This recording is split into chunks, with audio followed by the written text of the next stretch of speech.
MS Unscripted. I would love for you to go deeper about the history, because I know you looked into the history, and I think people need to learn about this. All right. So the majority of what most people know about multiple sclerosis, aka MS, stems from TV commercials showing treatments that are currently being used for MS, like Tysabri, Kesimpta, and Ocrevus, or celebrities that publicly came out confirming their diagnosis. For people within my age range, we knew about MS because of celebrities such as Montel Williams, the old talk show host, Richard Pryor, and the singer Tamia Hill. At least that's how I knew about some people with MS. And most recently, other celebrities disclosed their MS diagnosis. Celebrities like Selma Blair, Jack Osbourne, Jamie Lynn Seeger, Christina Applegate, and Michael McCreary from Boyz II Men. However, what most people don't know, even people who have MS, is the origin or history of MS. For most of us, either living with MS or people who are in relationships, spouses, family members, friends, co-workers, or just people who know someone with MS, is what causes MS. This, to this day, has yet to be discovered. It is still a huge mystery how people get MS, where it comes from, all of that. The history of MS, from what I found out, was that since the late 1300s, individuals with a progressive illness that was suggestive of MS were being observed. It wasn't until 1868 that a neurologist named Jean-Martin Charcot lectured on the features of MS and gave its name. Charcot was a French scientist, instructor, and physician who is claimed to be the founder of modern neurology. In 1951, cortisone, which is a steroid, was the first medication that was used to treat MS relapses or exacerbations or flare-ups or attacks or whatever we call it. Cortisone was used to reduce the flare-ups that people were having and to shorten its duration, but it didn't have any long-term effects on the disease of MS.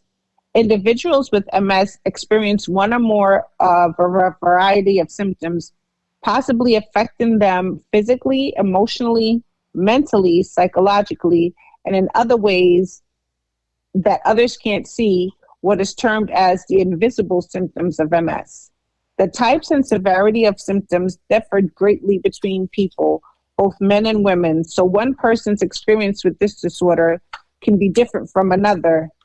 Some common symptoms of multiple sclerosis includes issues with your balance, bladder dysfunction, bowel problems, mobility and walking issues, sexual dysfunction, spasticity, which is the stiffness of your muscles or your hands, or your joints, your arms, your legs, speech issues, which is what you talked about, and I at times deal with that as well, swallowing disorders, tremors, anxiety, cognitive changes, which is a huge thing, depression, pseudobulbar effect, dizziness, vertigo, fatigue, MS hug. Oh, I get those hugs. Yeah, the MS hug. It is so funny. People don't understand that I actually I don't know if I've ever experienced an MS hug.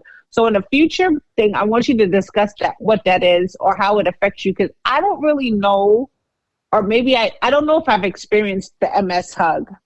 The numbness I have, pain, sleep issues, which I deal with every day because I only get maybe like 5 hours, visual disorders, and weakness.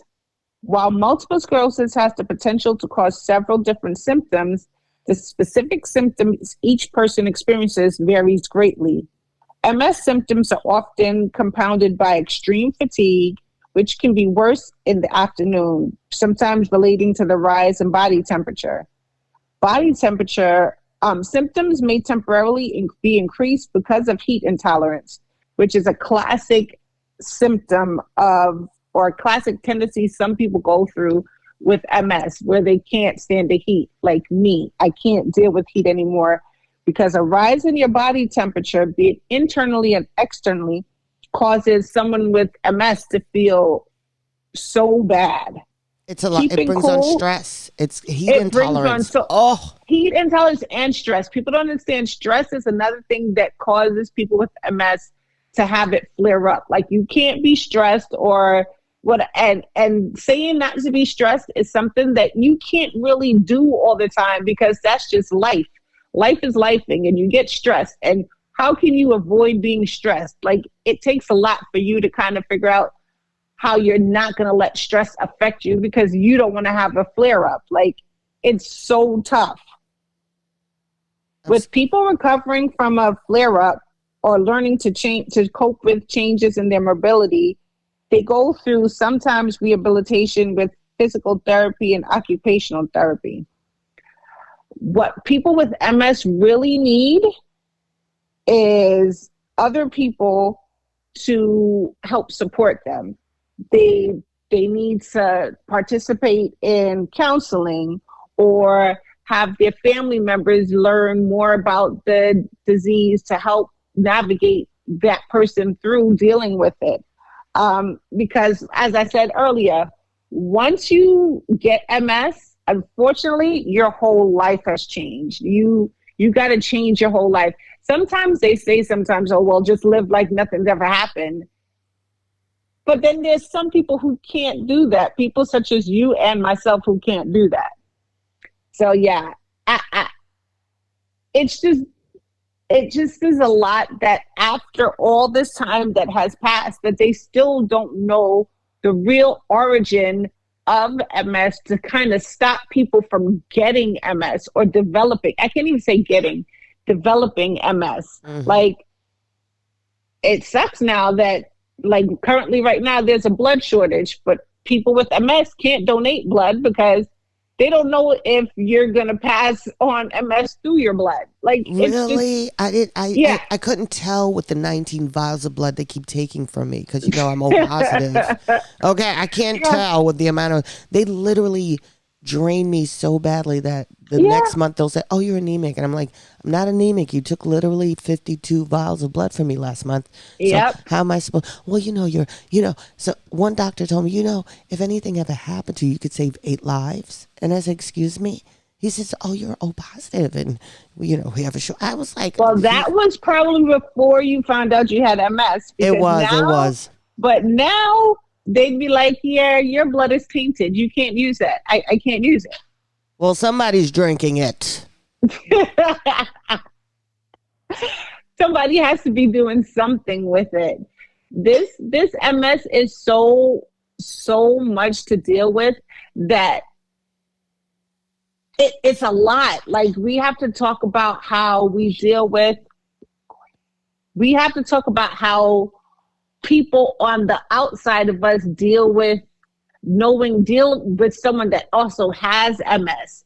And then adding with MS, you adding other disorders or diseases. Like you said, you have Graves and diabetes. Like, all of that is so much to deal with the MS that it's just like, well, how do you function? How can you? And that's something that people out there with MS don't understand or know or need help or assistance in how to do these things. Oh, it's a lot. It's like, it's a lot, and you try not to complain.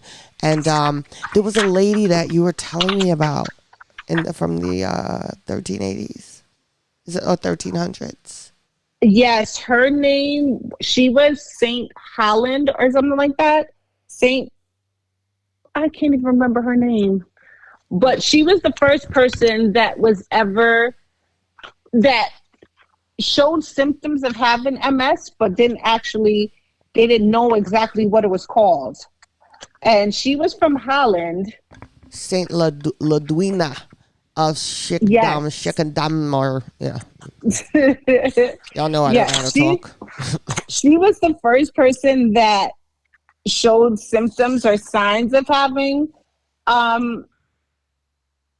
She had an illness that was suggestive of MS, but they didn't know at that point in time what MS was. Like, like I said, and this was 1380. So for them to, from 1380 for this disease or disability, because I don't like the word disease, this disability to be around and they don't know exactly what it is.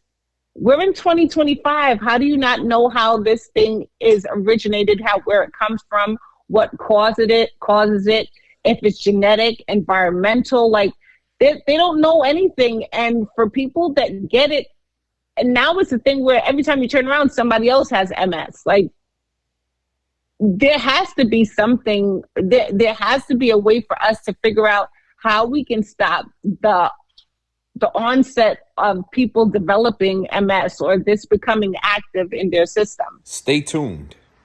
Just stick to the script, ladies.